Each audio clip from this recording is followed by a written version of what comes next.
নজর রাখবো পরবর্তী সংবাদে। মাধ্যমিক এবং উচ্চ মাধ্যমিক পরীক্ষা চলছে, সেই জায়গায় দাঁড়িয়ে সেই পরীক্ষা চলাকালীন সময়ে এডিসি প্রশাসন গতকাল এডিসি প্রশাসনের আওতায় সমস্ত বিদ্যালয় সহ এডিসি প্রশাসনের সমস্ত দপ্তরে ছুটির ঘোষণা করেছে।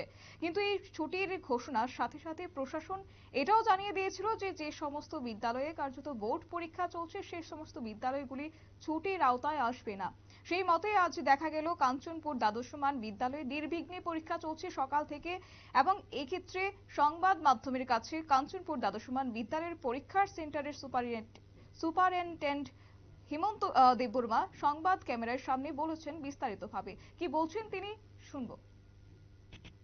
হায়ার সেকেন্ডারি স্কুল সিবিএসই সেন্টারের সেন্টার সুপারিনটেন্ডেন্ট, যেটা আমরা নোটিশে দেখেছি এডিসির অ্যাডমিনিস্ট্রেটিভ থেকে নোটিফিকেশন করছে যে শুধু এডিসি এলাকা, যেটা এডিসির গভর্নমেন্টের ধারা এডিসির ধারা কন্ট্রোল অফিস আদালতগুলি বন্ধ থাকবে, এবং এই কাঞ্চনপুর এইচএস স্কুল যেটা পরীক্ষা সেন্টার সিবিএসইর, সেই স্কুলটি স্টেট গভর্নমেন্টের কন্ট্রোলে হওয়ায় এবং সেন্ট্রালের পরীক্ষা চলছে, যা এই এডিসির বন্ধের আওতায় পড়ে না।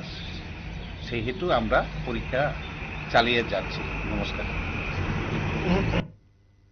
আপনারা শুনলেন হেমন্ত দেববর্মার বক্তব্য। এই ক্ষেত্রে বলা হচ্ছে যে মাধ্যমিক এবং উচ্চ মাধ্যমিক পরীক্ষা চলাকালীন সময়ে যে এডিসি প্রশাসন যে ছুটি ঘোষণা করেছে কার্যত সেক্ষেত্রে স্টেট গভর্নমেন্টের আন্ডারে যে স্কুল রয়েছে কার্যত সেক্ষেত্রে বোর্ড পরীক্ষা যথারীতি চলবে। বোর্ড এর সূচি অনুসারে সকাল থেকে একই চিত্র লক্ষ্য করা গেছে, কিন্তু এক্ষেত্রে ছুটির ঘোষণার সাথে প্রশাসন এটাও জানিয়ে দিয়েছিল যে সমস্ত বিদ্যালয়ে পরীক্ষা চলছে সেই সমস্ত বিদ্যালয়গুলি ছুটির আওতায় আসবে না। সেই মতো একই চিত্র কাঞ্চনপুর দ্বাদশ মান বিদ্যালয়ে নির্বিঘ্নেই পরীক্ষা চলছে, এবং এক্ষেত্রে এডিসি প্রশাসনের গতকাল যে এডিসি প্রশাসনের আওতায় সমস্ত বিদ্যালয় সহ এডিসি প্রশাসনের সমস্ত দপ্তরের ক্ষেত্রে ছুটি ঘোষণা করেছে।